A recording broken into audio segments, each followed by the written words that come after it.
Alors, quand on parle de développement personnel, souvent, on parle de faire un effort pour devenir comme ci, comme ça. Il faut être bienveillant, il faut être euh, le cœur ouvert, il faut parler en communication non violente. Voilà, il y a un certain nombre d'exigences quelque part, de cette croyance que, à la base, de toute façon, nous ne sommes pas assez, nous ne sommes pas ce que comme on devrait être. Et je crois que c'est un vrai piège, en fait, cette façon de voir le développement personnel. En tous les cas, c'est pas la mienne.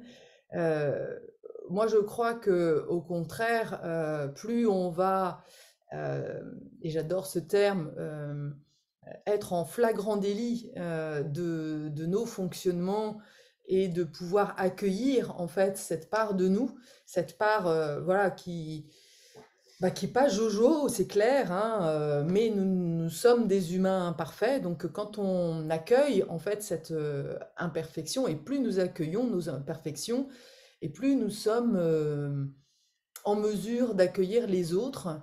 Et il y a quelque chose d'ailleurs d'encore plus puissant que d'accueillir ses propres euh, imperfections, c'est de voir l'autre, les autres, accueillir aussi mes imperfections. Et c'est je crois, d'ailleurs, la magie des relations, la magie du groupe, parce que de le vivre avec une thérapeute dont c'est le métier, bah, ça fait du bien. Mais la dimension du groupe, du couple aussi, de voir que, bah oui, je suis imparfaite, mais que cette imperfection, cette part de moi dont je suis pas complètement fière, l'autre l'aime. Voilà, c'est l'accueil sans jugement. Alors du coup, ça m'aide encore plus en fait à l'accueillir moi pleinement en fait. Et dans ce chemin en fait d'accueillir des parts de soi, j'aime bien voilà être en flagrant délit de ces parts de moi euh, que j'observe et que je vais euh, cajoler, voilà, embrasser, parce que c'est comme ça que je la transmute. C'est à travers le cœur, en fait, le maître du cœur est vraiment un espace où je vais pouvoir guérir quelque part, voir autrement cette part de moi et décider du coup, si je l'accueille, alors du coup, elle va elle-même se dissiper, elle a plus besoin de se manifester après. Et il y a une part de moi là que j'ai identifiée, qui est très forte en ce moment, qui est la part que je dois me débrouiller toute seule en fait. C'est la, la, la, la face un petit peu en négatif de la souveraineté. Je suis passée, et c'est souvent les étapes, hein, on va commencer à exprimer un fonctionnement extrême à travers nos relations parentales. Donc moi, c'était plutôt la soumission. Voilà, j'ai dû obéir, j'ai dû me plier à des règles. Et mon chemin a été d'aller vers justement la souveraineté, la confiance en soi, l'estime de soi, la capacité à dire non, à retrouver mon centre, à ne plus être dans le regard des autres. Mais je perçois que le piège qu'il peut y avoir aussi dans cette souveraineté, parce que voilà, chaque facette a ses côtés, ses travers, voilà, c'est bah, le total détachement. Et voilà, c'est aussi tous les enseignements des grands courants spirituels, hein, le total détachement, ben, qui va faire que si je suis complètement détachée, ben, je ne vais plus. Comment je fais du coup pour être en lien? Comment je fais pour avoir besoin de l'autre? J'écoutais à l'instant une vidéo avec Franck et Vanessa Lobvé, où ils disaient qu'ils avaient accepté, qu'ils étaient tellement libres en fait dans leur couple qu'ils acceptaient l'idée d'être dépendants l'un de l'autre. Et alors là, chez moi, ça, ça a vraiment réagi. Je dis quoi, dépendant? Ah non, non, c'est fini, quoi. Donc j'ai bien vu, en fait, cette part de moi qui prétend être complètement voilà, autonome, tellement souveraine et tellement euh, voilà, libre d'être tellement détachée des autres que je serais la seule humaine à ne plus avoir besoin des autres. Et ça me montre aussi, enfin ça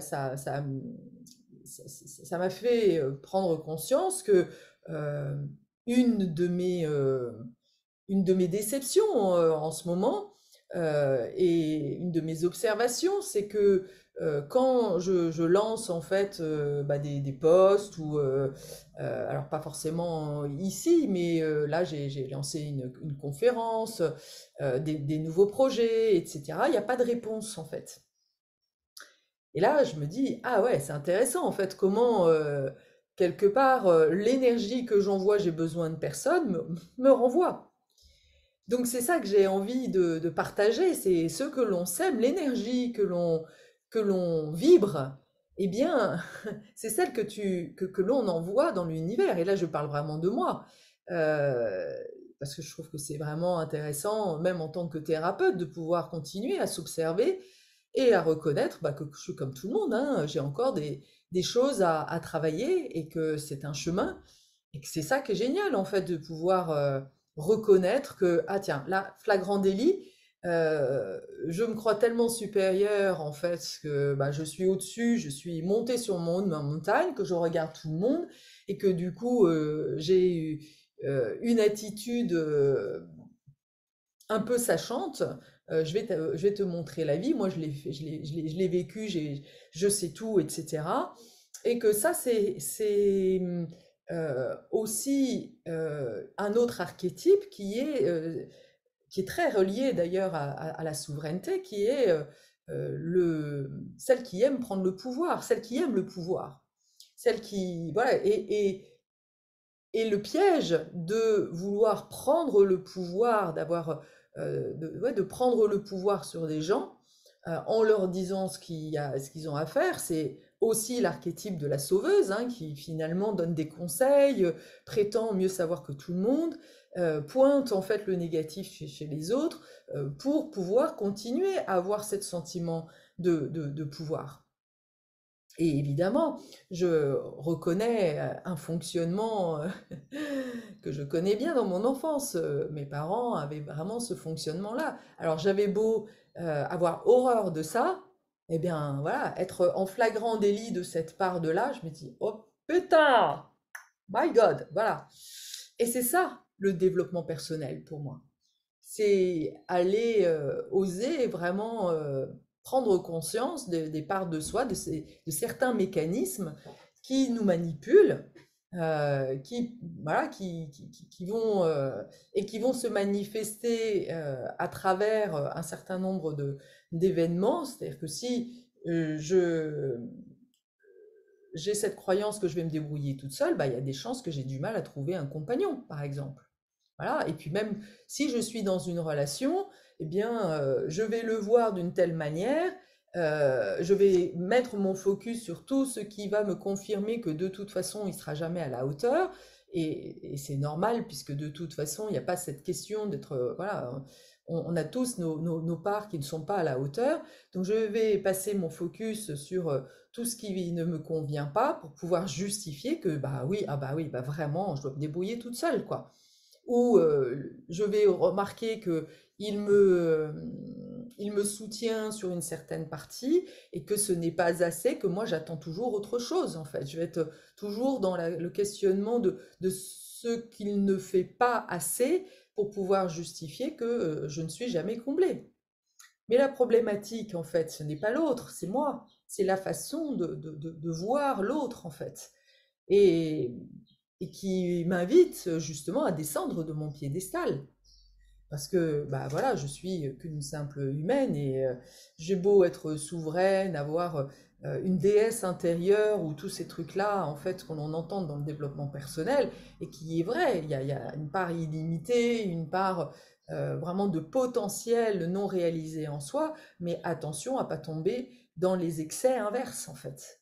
Et c'est ça que j'aime, en fait, moi, dans cette quête. Euh, c'est plutôt comme ça que je le vois, moi, le développement personnel, comme voilà, le débuscage, en fait, de parties de nous, de sous-personnalités qui vont s'activer parce que finalement, derrière, il y a de la peur. Pourquoi je prétends n'avoir besoin de personne? C'est que dans le fond, en fait, en sous-jacent, bah, j'ai peur des autres. Donc si j'arrive vers les autres avec la peur de ce qu'ils peuvent me faire vivre, c'est clair que l'autre, quelque part, perçoit dans l'invisible. Et c'est ça que je trouve génial quand on travaille avec une cible aussi sensible que les hypersensibles, c'est que ça répond exactement avec l'énergie que l'on envoie. C'est-à-dire, si j'arrive avec mon bouclier, l'autre va le ressentir. Même si je ne le dis pas, c'est dans ma vibration, en fait.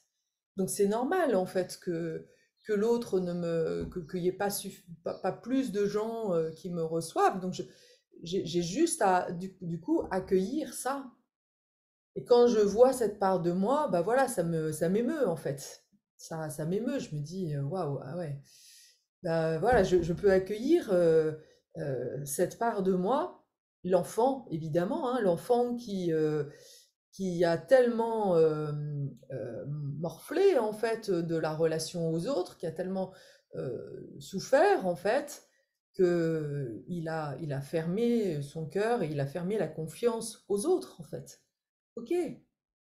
Et ça ne veut pas dire que en faisant ça, je sors aussi du travers qui est de dire, de justifier, ah bah oui, je me suis retrouvée toute seule, enfin, j'ai cette croyance que je dois me débrouiller toute seule à cause de mon père et de ma mère.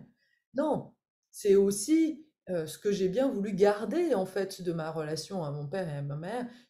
Mes parents ont fait ce qu'ils pouvaient, et puis il y a des moments où ils étaient eux aussi quelque part imparfaits, et c'est normal. Et puis il y en a d'autres où ils m'ont fourni l'amour, mais peut-être que moi je n'ai pas su, et c'est sûr, je n'ai pas su aussi voilà, recevoir en fait les cadeaux qu'ils m'offraient, les moments précieux qu'ils me donnaient.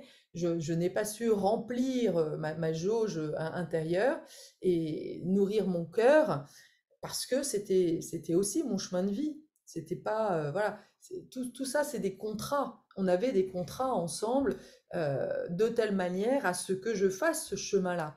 Donc il y a un moment donné, c'est vraiment aussi important de quitter ça pour pouvoir aller vraiment à la rencontre, en fait, de nos parts intérieures et de se mettre en vulnérabilité.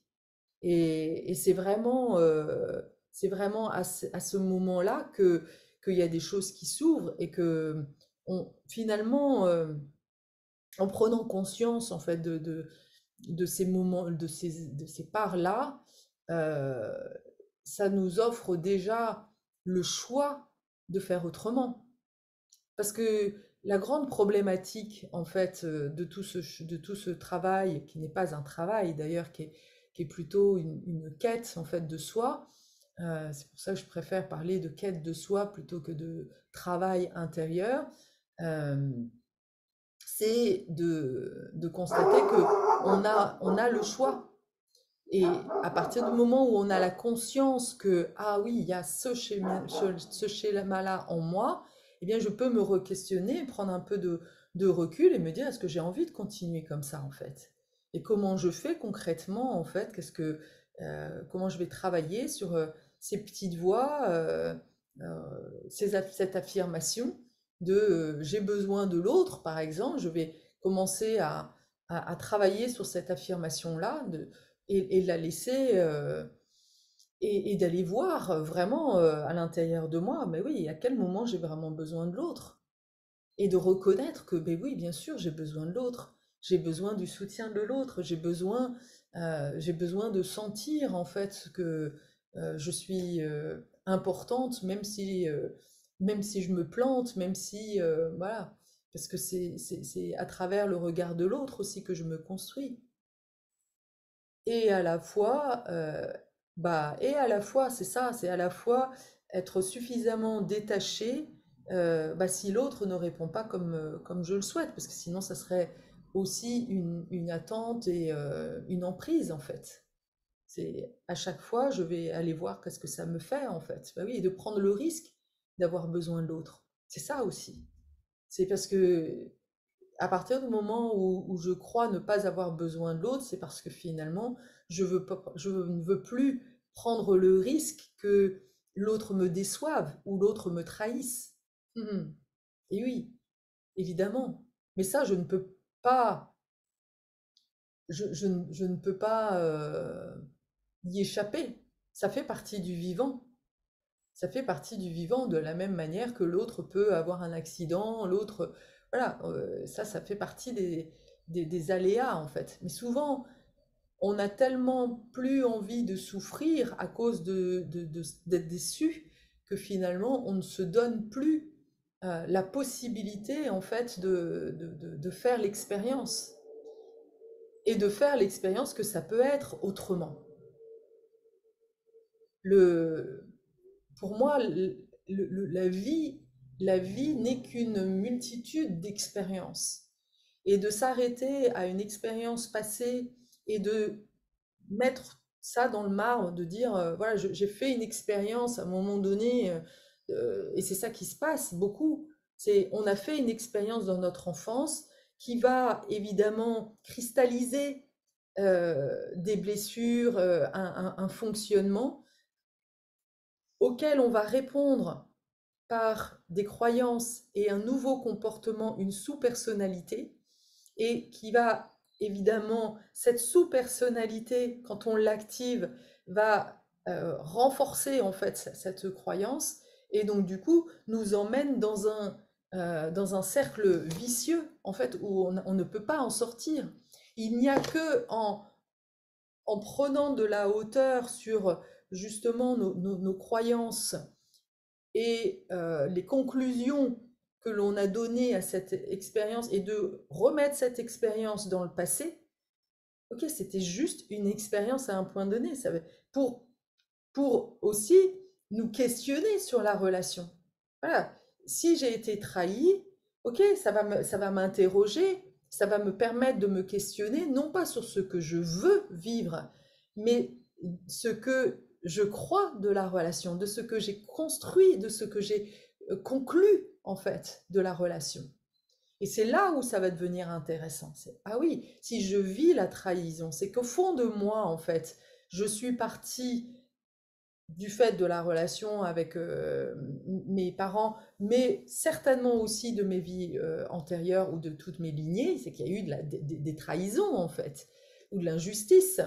Donc, voilà, je vais revivre ces injustices pour juste, quelque part, avoir la vérité en fait sur l'état des lieux en fait sur les valeurs et la croyance en fait qui est ancrée, c'est les racines en fait c'est les racines dont j'ai hérité et ces racines là, bah, la question, c'est comment je les fais remonter si je reprends cette image de l'arbre là qui me vient, c'est oui, ce que je vis au départ de mes premières relations, eh bien, parle finalement des racines, du transgénérationnel. Très bien. Après, c'est qu'est-ce que je veux en faire de ça? Est-ce que je continue à le faire monter dans mon être, en fait? Est-ce que je veux continuer à fonctionner et à partir dans la relation, à partir de cet état de dualité, de voir l'autre comme mon ennemi ou comme un risque? comme un danger potentiel, on est bien dans le rapport enfin, dominant-dominé du féminin masculin, ou est-ce que je veux contribuer à créer quelque chose de différent? Ah oui, et donc à ce moment-là, je vais visualiser déjà, je vais créer dans l'énergie et à l'intérieur de moi cet accord, je vais déjà travailler, alors entre guillemets, hein, évidemment, je vais en effet aller voir déjà à l'intérieur de moi, être en flagrant délit de toutes les parts entre mon féminin et mon masculin, où est-ce que l'un juge l'autre, ou est-ce que il y a eu ce sentiment de trahison en fait. Comment oui, mon féminin qui est dans cette impulsion, est-ce que si elle n'a pas besoin, tu t'imagines, parce que euh, quand on croit qu'on n'a pas besoin de l'autre, ça veut dire qu'à l'intérieur de toi, tu ne fonctionnerais qu'avec ton féminin. Waouh! Donc là, il y a forcément quelque chose aussi de très de dissonant en fait. C'est que déjà à l'intérieur de toi, il y a un conflit en fait entre les deux parts. Donc euh, parce que notre féminin, c'est la part en fait qui a envie, qui a des tas de projets, voilà, qui initie en fait, qui est vraiment dans l'envie, dans l'impulsion, etc.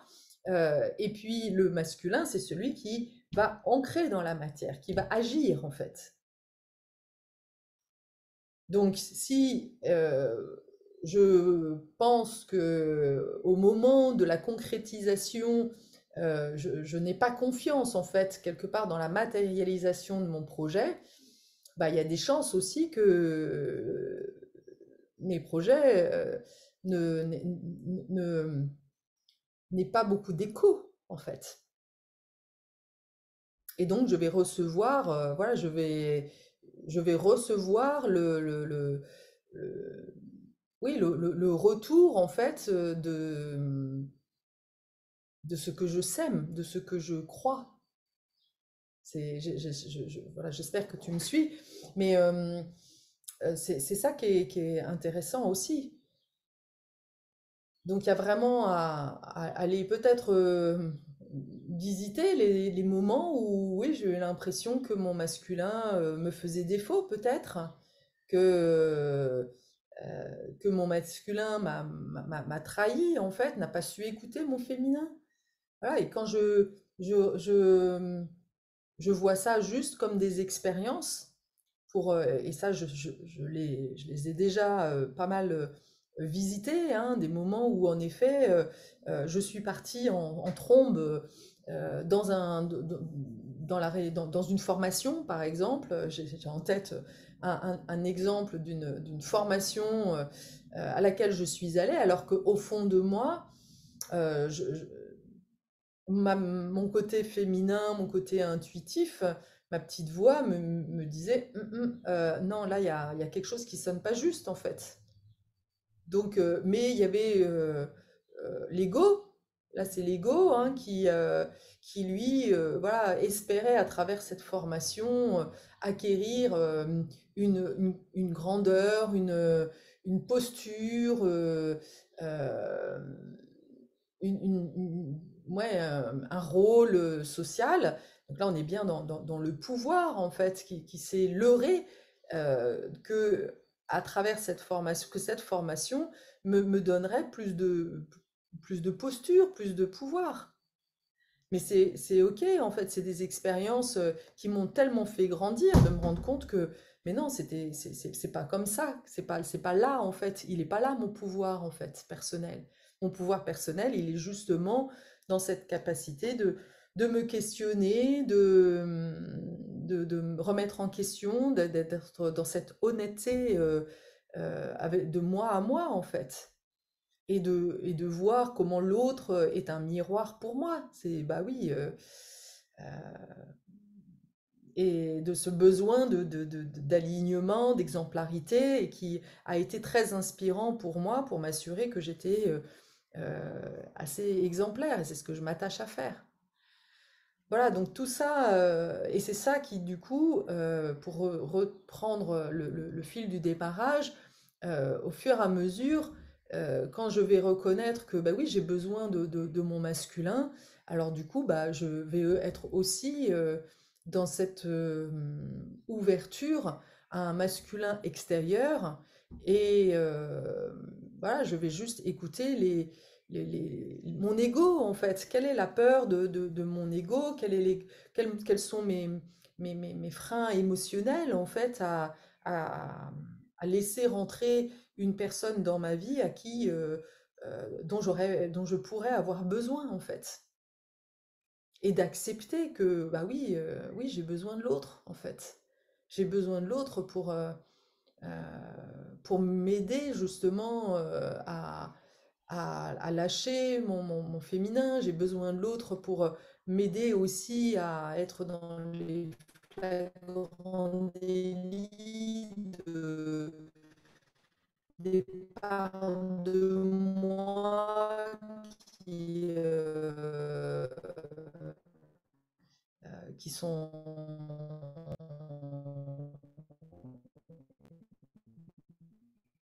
qui sont pas